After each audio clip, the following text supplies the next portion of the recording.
Good evening, ladies and gentlemen, and welcome to the Woman to Woman TV show. I'm your host, Wanda Carter, and this evening we have Dr. Carolynn D. Crump. And I talked with this young lady the other day for about an hour and got to know her. And some of the content of her platform to run for the 16th Automatic Ward is just phenomenal. We need change, y'all. We need to bring the new blood in. We need to make sure that people have a chance to voice their opinions and that their concerns be heard. And I think Dr. Crump will meet those objectives. Dr. Crump, welcome to the show. Thank you, Miss Wanda Carter. You're more than welcome. Thank you for having me today. Absolutely. And I'd like Anthony, would you introduce yourself and tell our viewing audience a little bit about you? Yes. And then we'll come back to our guests. My name is Anthony Travis, AKA the Tax Doctor. I had the opportunity to serve on the Government Task Force for Property Tax Relief. And instead of us getting relief, we got more taxes. Oh. And so I've been a public official ever since the age of 23. I had the opportunity to sit on the local school council at Kenwood Academy because my daughter graduated from Kenwood. And so I bring a different perspective to the whole entire elected school board system because of that issue in Chicago local school council. All right. Thank you. Thank you for that introduction. Now, Dr. Crump, you know, I want to give you the opportunity to just tell our viewers a little bit about yourself. Tell people who you are, why you're running, what's important to you about this, this upcoming election, and how you would like for us to play a role in helping you to resolve some of those issues. You have the floor, ma'am. Thank you. You're welcome. Hi, I'm Dr. Carolynn Crump, and I'm running for alderperson in the 16th Ward, and I need your vote. The 16th Ward consists of the boundaries approximately 51st Street to 71st Street, Halsted to California. Okay. I was raised on the south side of Chicago. And currently, about my education, I have a master's degree, 2 master's degrees, one in financial fraud, the other one in business. And I have a doctorate in business administration. And my undergrad is in sports management and hotel management.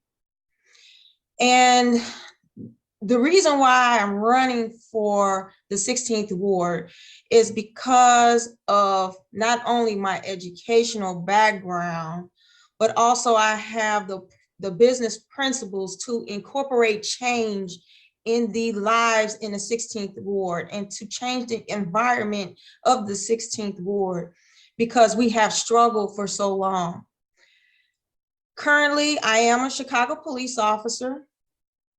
And I work in the technology section, which deals with technology throughout the whole city of Chicago, from cameras to ShotSpotter, anything technical with computers. We have cell phones. So I am cross-trained to not only deal with technology, but also a trainer for the department and educate officers, and then also to relate to the community because I am an officer for 23 years and I know the conditions and an environment in the different boundaries of the city of Chicago. So throughout Chicago, everybody has their own problems, issues, strengths, weaknesses, opportunities, challenges. But in the 16th Ward, we have a lot of challenges that needs to be addressed, and I am willing to address them once elected as alderperson in the 16th Ward. Oh, look at that, look at that. Mr. Anthony, I can see you tuned up, ready to go. I'm fired up and ready to go. My first question is, who's the alderman of the ward already?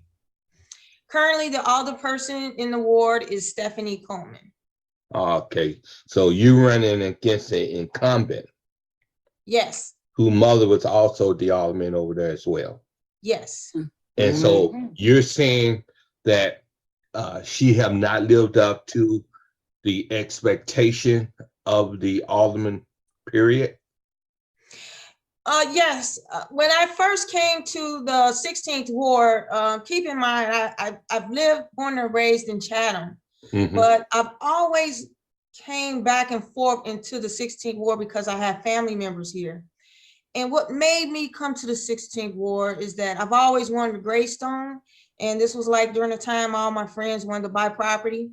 So I went to my grandmother's house and I noticed that it looks dilapidated. And I asked my mother, I said, so who owns this building? Is it still in the family? And she said, yeah, it's still in the family, but they didn't want to get rid of it. But she looked further into it. And my relatives, my great uncle and aunt wanted to release the property. They want to get rid of it because of the squatter situation and the negative environmental conditions in the 16th ward, and also what was going on in this building. So this building is very sentimental because it's been in the family since 1894. Wow, And yes, that's 1894. excellent. That's excellent. Yes. So I've had several generations to live here in this building. It was a 2-flat gravestone, and I was able to convert it into a home. And my family was very excited because I brought more life into this building, and I saved this property from becoming another vacant lot because we have a lot of vacant lots in the area. And I'm the 4th generation to own this property. Mhm. But it gets a little slightly deeper into the 16th ward. I'll just throw this little tidbit back into it. My relatives, my mother's ancestors came from Ireland, Germany, and Canadian. And when they migrated into this area, it was once called Junction Grove. So they've been here since the 1850s. And that house still stands today, where my cousin lives. And I have a relative who's very popular in the Chicagoland area. You may recognize the name. He started his sausage business in the 16th ward by going door to door, horse and buggy, and that happens to be Parker House Sausage. Yeah, that Anthony Parker house sausage. Yes. Wow, that's girl, you just Yeah, gave that us is, 2 bombers. yes. Wow, that's neat. Let me ask you this, because I'm trying to figure out, you got 23 years on the force, so when can you retire? I have 8 more years to retire, to have to be vested. Yeah, For that'll my give you pension. 31 years. Yes, yes. And Go ahead. you don't, wait a minute. So if you win, would you have to get up in a police officer? It's actually a leave of absence. So So you would take a leave of absence for 4 years. correct. Okay. It's a leave of absence, And which is that going to put- be different because I never thought that I would be doing this. Okay. Going into law enforcement, and then also now into to become an alder person, because I am the 3rd generation in law enforcement with on both my mother and my father's side. Wow, So okay. that's something that's unusual to be on this department, because you rarely hear a 3rd generation of officers that are African American on the Chicago Police Department. That's true. Now let's get into the nuts and bolts of this situation, because first of all, do you know what form of government we have in Chicago? Yes. And what form is that? Well, looking at the entity of government business within Chicago, I see that we're living in a dinosaur age, whereas there's not many transitions occurring. And the reason why I say that is because looking into like the Chicago public schools, for an example, with my experiences in education, I noticed that the books were not changing over the years, whereas I had my sister's books, my brother had my books and my sister's books. So the quality of education was behind, and then you have the strikes involved. And just fast forwarding, like my experiences with the public school system, my mother was actually a school teacher at the public school system, but she was a part-time substitute teacher. And she worked so hard to become a full-time teacher with a master's degree and still wasn't able to move up into a full-time position as a school teacher. Okay, And let me stop you, yes, because I don't think you fully comprehend the question. The question is, what form of government do Chicago have? Why don't you tell us, Anthony? yeah, So, kind of help me with that. give her a clue, because I don't understand that question. Well, the question is simple. Okay. Chicago have the weak mayor, strong council form of government. Okay. You talking about city council City of is Chicago strong, has and the mayor is strong weak. council, weak mayor form of government. But what has happened over the years, the council have given their power and responsibility. Well, I strike that. The council have given their authority and power over to the mayor. Correct. Going back to Daley. Okay.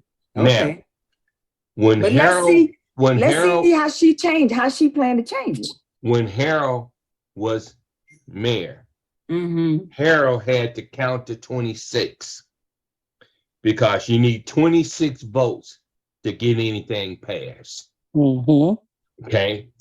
When it comes to the budget, the aldermen are responsible to do the budget, not the mayor. Mm-hmm. But again, the aldermen have given that authority over to the mayor.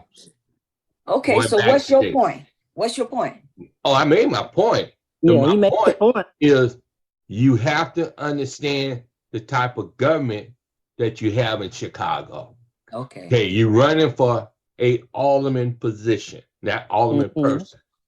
yes. Okay, so if you're going to be effective, you have to work with folks in the city council who feel the same way you feel. Top priority in the city of Chicago is property taxes. Yes. It is destroying the city of Chicago and the state. Yes. Other top priority is crime. Yes. How do you deal with your crime? And you're a police officer. Let's let her answer. We got these young people hijacking cars. My car was stolen, okay, in Chicago. Oh. And so what are you thinking about dealing with this whole issue of crime? Okay, let's go back to the first question. Yes. And don't let me forget. So the first question was like the environment of the city council and versus mayor, and then the other one is crime.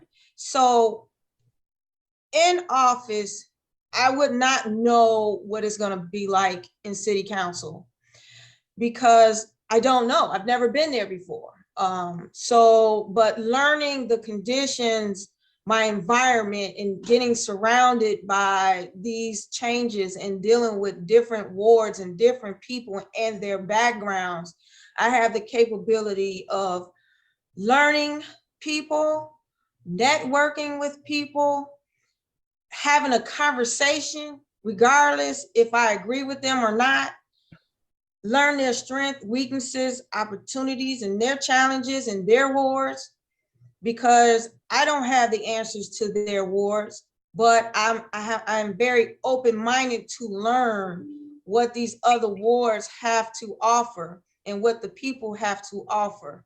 So when it comes to the communication with the mayor, I have, first of all, I'm gonna do my own research and homework and network with the various stakeholders, like the people in the community. First. Yes, the voters, the what these community organizations, what do I feel that is best and what is needed to be more effective in the 16th ward to incorporate change. And it's not just because the 16th ward we're dealing with the city council to have something citywide. I play that role already with the police department. So I deal with the state in some way, the state, the federal agencies, and other states too, neighboring states. So these are my stakeholders, and also not a community organization, I'm trying to think of the word, but an outsourced organization. So I deal with stakeholders now, and my pool is much bigger right now than the city council. So I deal with a lot of people on a larger scale, and it's amazing that I think I can really, I am capable of taking that role, that job, that opportunity, utilizing my educational resources, my business ethics to improve the quality of life in the 16th ward and also city council government. Thank you. Can I ask Dr. Crump, what are your vocational aspect? What are your plans for vocation, for training, job opportunities?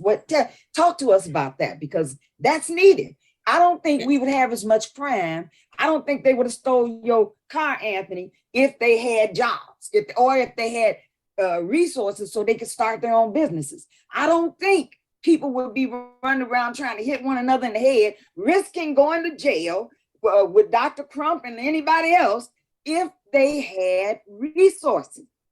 So how are we going to bring these resources to the community so that people will have the necessary capacity to sustain themselves? Yes.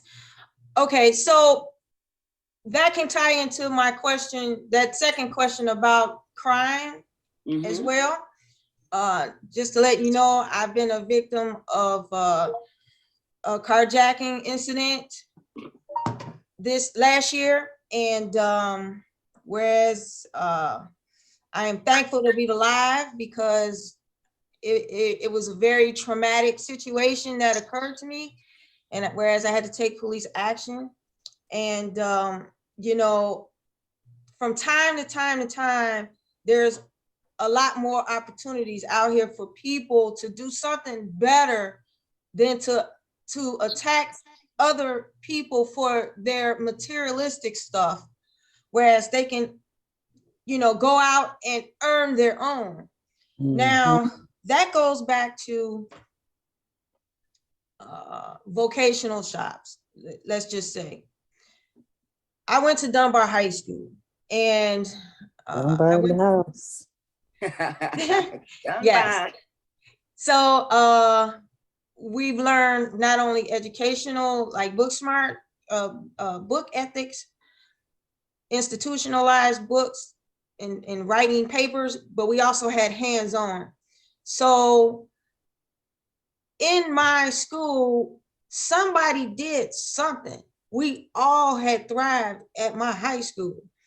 We had some that fell off, but we learned a trade. We did something, and even to this day, we have alumni that are still doing their profession from the trade that they have learned from high school. And then you have others who went further out of their trades and learned to get their degrees in education and, going to a university in some sort. So right now, what we're dealing with now is called a broken windows theory. And what that means is there's broken windows everywhere throughout the 16th ward. We have broken windows in abandoned buildings. We have broken windows. Someone can throw a rock to the broken window. Broken glass is in the street. And in order to fix this broken window, you're gonna need money. And the people here don't have that money, that resource to fix these windows. And if it was in a different ward, like a thriving neighborhood, if there's a broken window, guess what? It's gonna get fixed right away.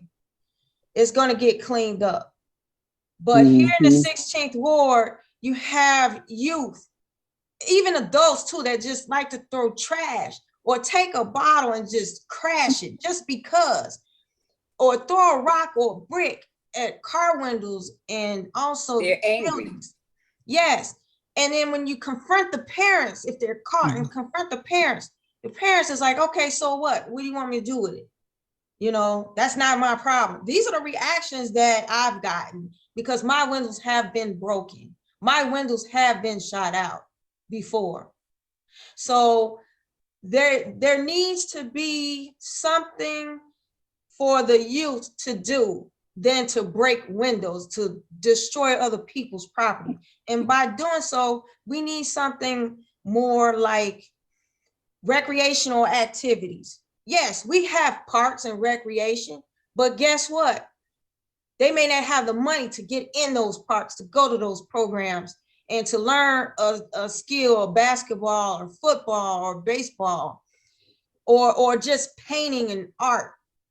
They're just in the street destroying the property, and sometimes they don't have that leadership or guidance from their parents to guide them into a better direction in order to thrive, as a youth person and to their adult life. So we still need role models here in the 16th ward, and I would love to see that. And I have my own resources, including myself, to bring in that type of resource because it's desperately needed in the 16th ward. Well, thank you. Thank you. Glenda, welcome to the show. What's your question for Dr. Crump? Not so much a question as I'm grateful for her running, first of all, as an alderman and seeing that vision and all the diversity that she has worked in the community. Yeah. I was just saying to someone, I need to go back and pick that badge up I used to carry where I could walk into school and they wouldn't ask me a question and I could observe, because we truly need a lot of advocacy. But most of all, I want us to be able to always say in our position, the community, we are going to look at this and we're going to work on this, this, and this. Now, we're going to set up the divisions or areas where those folks can come if they want to come, but they got to choose to want to come, like she said. See, everything starts in your house, in your home, in your community. Because, we got whooped up one side of the street and back down the other one if we were wrong and got home and still got whooped. We want to make sure it's with love and that it's understood that she's caring enough to put herself in that type of position to help the family to be able to do something. Yes. I don't feel like us keep going to City Hall and nowhere else, running our world, and we keep getting on the sides of the other folks, but not on the side of the population that really needs to help. And my daughter is an alum at Dunbar, and she did go to trade school. She also went to the military. And which one, Glenda? Jannard. Okay. I was a military girl. And so, yes, we need that trade to keep going. Every child is not going to go to college, but what can we help them learn? Oh, how can we help them manifest, what they do know? That's right. I have always been an advocate. I always will be. I always tell folks, if you need my help, call Glenda, because I'll come help you. I don't have to live in your ward per se, because I live in all of the wards per se. Come on now, come on. We live here in the Yeah, state we're of Illinois. universal. We have got to be, because if her ward get balanced and the rest of them ain't balanced, then here they gonna come in the 16. Yes. So we got to help Hey. balance it all out, bring things to the tables that needed. I like what Anthony was saying. Please, Anthony, give her your number and let her consult with you, because we need brothers and sisters that know things like that from the inside to be able to come That's over right. to you. He been- And don't concern yourself always with those that's inside with you already. Because see, if they've been there already, irregardless what we know, we don't have their hand. We don't know what they're playing with. That's right. That's so So, true. because if you So keep true. selling us out, I have an issue with that. How can I help it? Like I told you, Wanda, that thing the mayor put out there in that book, and it's been out there for that time. Every community ought to be up in arms calling the mayor's office about it. And then what are our aldermen and congressional folks going to do about it? So, explain it to her about the you talking about the book that we were talking about, the It's Perfectly Normal? Is that the book you're talking about? Yeah, I don't want to get into that. I want her to stay kind of on basic to see what could someone bring to her and say, Alderman, can we look into this? Or as Anthony was sharing with her, she needs to know those dynamics from Anthony's perspective as an outsider that's not in City Hall, but as an advocate also. So all those things he's saying, and I know he got some more to share with her. Anthony, you need to keep up with it, and just thank you, sister, just for allowing us to share it with you. Yes. But then I think it helps my perspective inside to be even better. Yes. Thank you, Glenda. I appreciate that. And I'd like to welcome Lawanza to the show. Welcome, Lawanza. We're talking to Dr. Can you Crump. hear me? Yes, we can. We can hear you. Oh, Yes, I'm sir. sorry. I'm listening. I got Tyrone Davis on In the Mood. Oh, boy. We're talking to Dr. Crump about her upcoming election. And so now, bringing economic development into community, what's your strategy? Well, first of all, looking at what we have right now, economically, we're still in poverty situation. The median income is less than 25,000, and that's been like that for the last 20 years. And the stores, the small mom and pop stores, we don't have that many stores in this community, in even a big box store. We have to go out to other wards, including the suburbs, to go shopping. And that also reflects to the grocery stores as well. We're back to having these deserted small stores that really occurred back in 20 years ago. So I want to bring in more development economically, because that helps improve our economy. And with that said, it's going to be challenging because a lot of banks will not invest in the community like the 16th Ward. And I've been through that personally with my own property. I was denied of getting a loan to fix my property due to it's considered a high-risk area. And, I can have all the excellent scores. I'm in my career in law enforcement,